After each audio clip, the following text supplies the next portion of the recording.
आइए हम चर्चा करते हैं भारत के इतिहासों के बारे में, दलित समाज के बारे में, हमारे अपने के बारे में, और क्यों ये घटनाएं पाकिस्तान और बांग्लादेश में घटित हो रही हैं। तो उनमें से 95% आबादी दलित समाज की है। जब इंडिया और पाकिस्तान का विभाजन हो रहा था तो बंगाल के एक बहुत ही प्रभावशाली व्यक्ति थे योगेंद्र नाथ मंडल जी, जो कि एक दलित समाज से आते थे और अपने लोगों की आवाज को मजबूत करने का काम, उनके हक की मांग करने, इस तरह की उनकी राजनीति थी। तो जब इंडिया पाकिस्तान का विभाजन हो रहा था और जिन्ना को प्रधानमंत्री बनना था, भारत को और पाकिस्तान को विभाजन करना था और एक अलग देश बनानी थी, तो उस समय योगेंद्र नाथ मंडल जी ने उनका बहुत साथ दिया। उन्होंने अपने लोगों को यह कहकर भड़काया कि हमारा भविष्य मुसलमानों के साथ है, मुसलमानों के साथ हमारी दिनचर्या अच्छी रहेंगी, उनके साथ अच्छे अलायंस रहेंगे, और हिंदुओं के साथ अगर हम भारत में रहते हैं तो कहीं ना कहीं हमारा शोषण किया जाएगा। उस समय 1947 में उन्होंने अपने व्यक्तिगत फायदों के लिए अपने लोगों से जिन्ना के पक्ष में वोट कराया। 1947 में भारत और पाकिस्तान का विभाजन हुआ और 1947 में ही उन्हें कानून मंत्री बनाया गया। जब जिन्ना का देहांत हुआ और मंडल जी को यह लगा कि हमारे लोगों का साथ शोषण किया जा रहा है, हमारे बहन बेटियों के साथ रेप किया जा रहा है, और जब वो ये बातों को उठाने लगे तो पाकिस्तान ने उनको लात मार के खेद दिया। और वो उस समय के तत्कालीन प्रधानमंत्री को एक लेटर लिखते हैं और उसमें ये कहते हैं कि दलित समाज का आज पाकिस्तान में शोषण हो रहा है। जो सपना लेके हम आए थे, कहीं ना कहीं हमें अपने करनी पे बहुत पछतावा है। इसी तरीके का उन्होंने कुछ शब्द लिखा।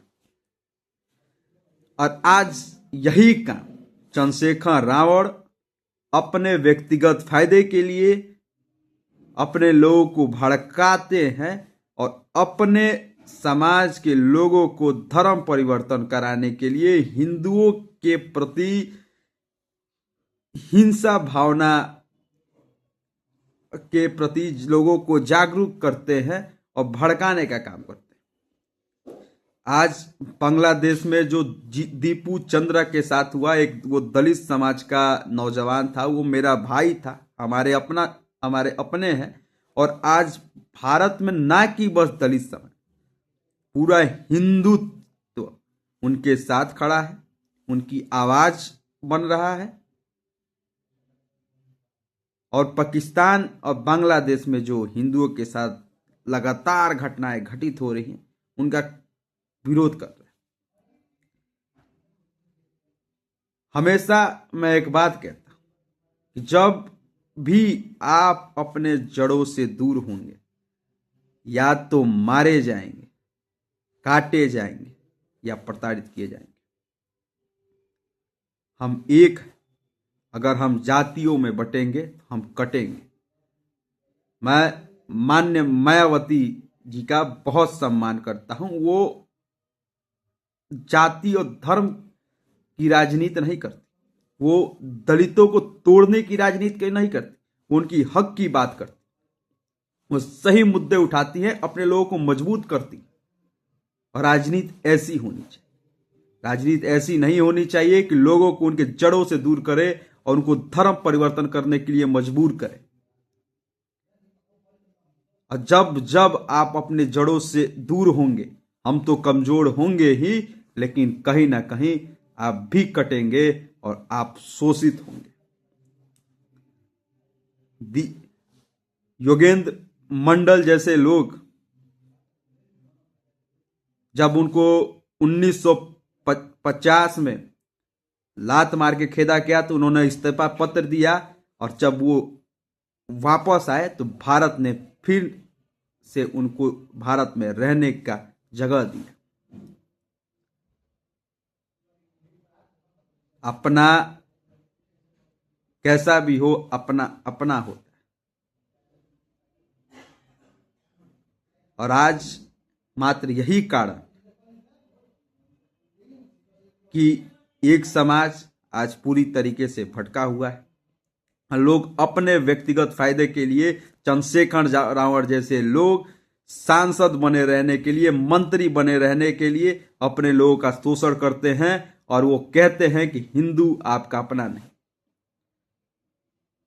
हिंदू जो भगवान को मानता है वो भी हिंदू है, जो भगवान में आस्था नहीं रखता, नास्तिक है, वो भी हिंदू है। हिंदू कभी हिंसा करना नहीं सिखाता, हिंदू कभी दबाव नहीं बनाता कि आप श्री राम को मानिए, आप भगवान को मानिए। हिंदू सही रास्ते पे चलना सिखाता है। जब किसी को दर्द होता है तो हिंदू उसके लिए खड़ा होता है। ये हमारा संस्कार है, हम अपने संस्कार को चाह के भी नहीं बदल सकते। जब कहीं अन्याय होता है तो हिंदू खड़ा होता है, चाहे वो दलित समाज का हो, चाहे वो सर्व समाज का हो, चाहे वो ब्राह्मण समाज का हो।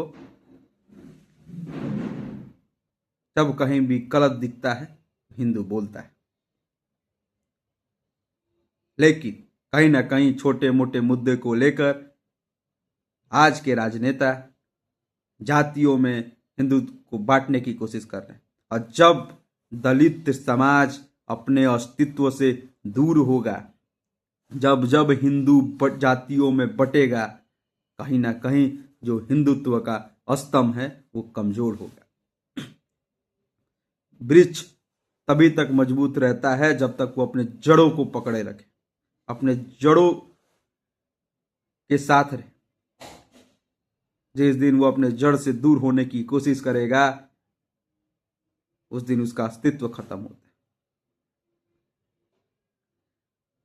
और इंसान वही, समझदार वही जो भारत के इतिहासों से, दूसरों की गलतियों से सीख ले। मैं ये वीडियो किसी और